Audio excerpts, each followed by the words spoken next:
Nabi Musa alaihissalam. Judulnya Kenapa Orang Miskin Tambah Miskin. Suatu hari ada seorang yang amat miskin menemui Nabi Musa. Wahai Musa, tolong sampaikan doaku ini kepada Allah Subhanahu wa Ta'ala. Jadikanlah aku orang yang kaya. Musa berkata kepada orang itu, saudaraku, perbanyak syukur kepada Allah Subhanahu wa Ta'ala. Si miskin berkata dengan kesal, bagaimana aku mau banyak bersyukur? Aku sering kelaparan, pakaian yang aku gunakan pun hanya satu lembar ini saja. Di lain waktu datang orang kaya menemui Musa. Wahai Musa, tolong sampaikan kepada Allah Subhanahu wa Ta'ala. Jadikanlah aku orang yang miskin. Hartaku yang banyak malah mengganggu ibadahku. Sejak itu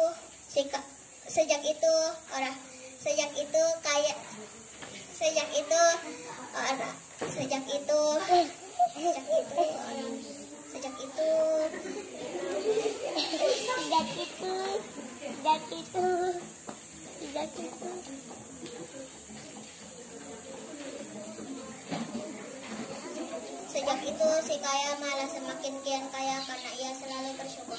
Sementara si miskin malah menjadi bertambah miskin. Wassalamualaikum warahmatullahi wabarakatuh.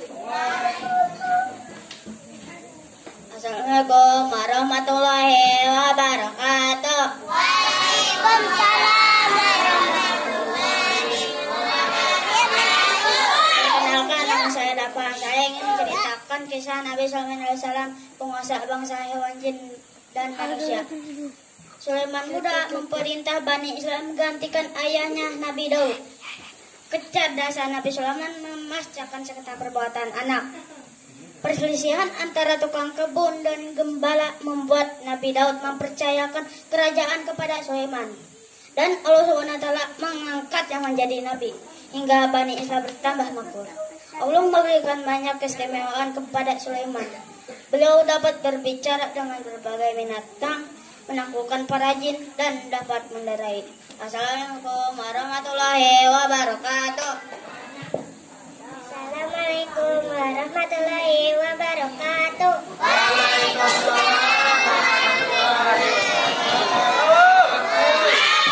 Insya Allah saya berdirinya di sini akan menceritakan tentang Nabi Idris alaihissalam. Allah Subhanahu wa Ta'ala meninggalkan derajat Nabi Idris alaihissalam karena dia tekun beribadah yang sungguh sulit diamalkan manusia. Nabi Idris berpuasa sepanjang masa dan berpuasa sepanjang malam. Nabi Idris alaihissalam diantarkan makanan dari surga dan dari malaikat untuk berbuka puasa. Sehingga karena ketinggian derajat Nabi Idris, itulah yang membuat malaikat Israel ingin berteman dengannya, tapi bukan untuk mencabut nyawanya. Nabi Idris meminta kepada malaikat Israel untuk mencabut nyawanya, ingin merasakan saat sakitnya saat sakaratul maut. Namun setelah itu Nabi Idris ingin meminta untuk dihidupkan kembali atas izin Allah Subhanahu wa Ta'ala setelah Nabi. Wassalamualaikum warahmatullahi wabarakatuh.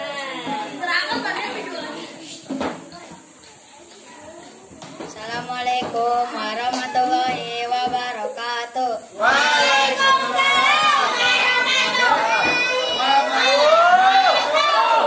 Saya akan menceritakan kisah Nabi Ibrahim menghancurkan patung-patung Raja Namrud. Singkat cerita, setelah sebelumnya Nabi Ibrahim telah ketahuan menghancurkan patung-patung milik Raja Namrud. Akhirnya Nabi Ibrahim diberikan hukuman dengan cara dibakar hidup-hidup. Mereka semua pun menyiapkan peralatan-peralatan untuk bahan bakarnya. Setelah semuanya siap, mereka pun membakar Nabi Ibrahim ke dalam bara api yang sangat besar. Namun, atas izin dan kekuasaan Allah, Nabi Ibrahim sedikit pun tidak terbakar. Tidak sedikit pun merasa kepanasan. Malah, Nabi Ibrahim merasa kedinginan. Dan itulah salah satu mukjizat yang Allah berikan kepada Nabi Ibrahim. Wassalamualaikum warahmatullahi wabarakatuh. Assalamualaikum warahmatullahi wabarakatuh. Waalaikumsalam. Insya Allah dengan saya di sini akan menceritakan tentang Nabi Ayub alaihissalam, Nabi yang penyabar dan ikhlas. Di dunia ini pernah hidup orang yang sangat tabah dan ikhlas. Namanya Nabi Ayub alaihissalam. Ia keturunan Nabi Ishak. Allah Subhanahu wa Ta'ala menganugerahkan kekayaan dan kecerdasan kepada Nabi Ayub alaihissalam. Meskipun beliau banyak diberi kelebihan oleh Allah Subhanahu wa Ta'ala, namun Nabi Ayub tidak sombong dan sangat dermawan. Bahkan dia tidak pernah mengeluh kepada Allah Subhanahu wa Ta'ala. Iblis sangat geram melihat keteguhan hati Nabi Ayub. Ia sangat ingin menyesatkan Nabi Ayub. Lalu Nabi Ayub selalu minta pertolongan kepada Allah Subhanahu wa Ta'ala. Teman-teman, kisah yang bisa kita ambil hikmahnya harus sabar dan ikhlas serta terus berdoa kepada Allah Subhanahu wa Ta'ala. Wassalamualaikum warahmatullahi wabarakatuh.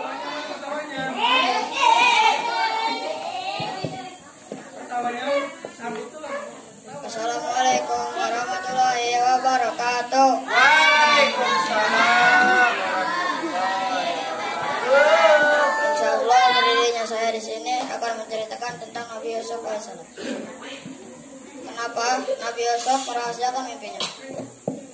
Nabi Yusuf alaihissalam hidup sekitar tahun 1745 sampai 1635 sebelum Masehi. Suatu malam, Nabi Yusuf alaihissalam bermimpi melihat matahari, bulan, dan 11 bintang bersujud kepadanya. Nabi Yusuf sangat bingung. Lalu ia menceritakan mimpinya kepada ayahnya.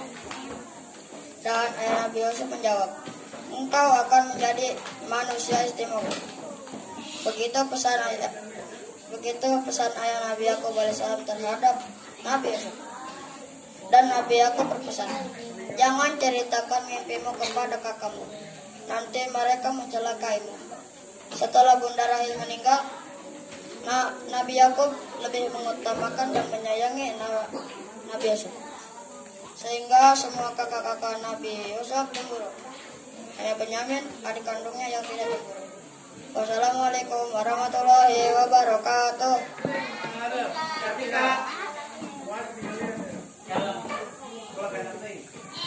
Assalamualaikum warahmatullahi wabarakatuh.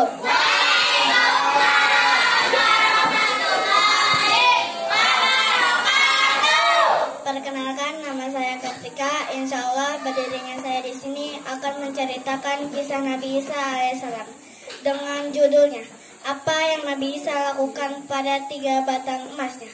Dalam suatu perjalanan, Nabi Isa ditemani seorang sahabatnya yang serakah. Saat Nabi Isa menyuruhnya membeli 3 buah roti, ia menukar 1 potong roti itu. Namun, ia tidak mengakunya. Kemudian, di sebuah desa, Nabi Isa menemukan 3 batang emas. Emas ini akan kubagi 3.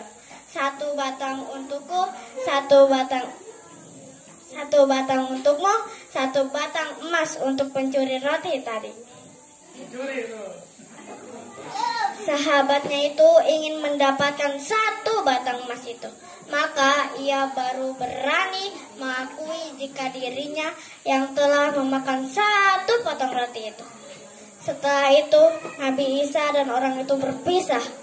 Nabi Isa meninggalkan sahabatnya itu dengan 3 batang emasnya.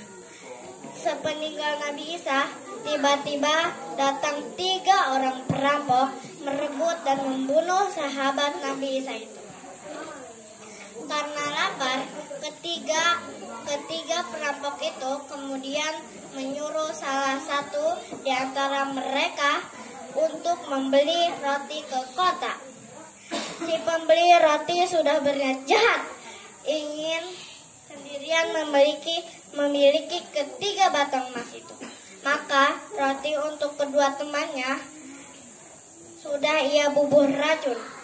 Ternyata kedua temannya itu juga sudah berniat jahat, Maka mereka kemudian membunuhnya saat temannya itu datang membawa roti. Singkat cerita, mereka berdua memakan roti yang sudah dibubuhi racun. Tak berapa lama, akhirnya mereka juga mati keracunan. Keserakahan membuat mereka mati. Assalamualaikum warahmatullahi wabarakatuh.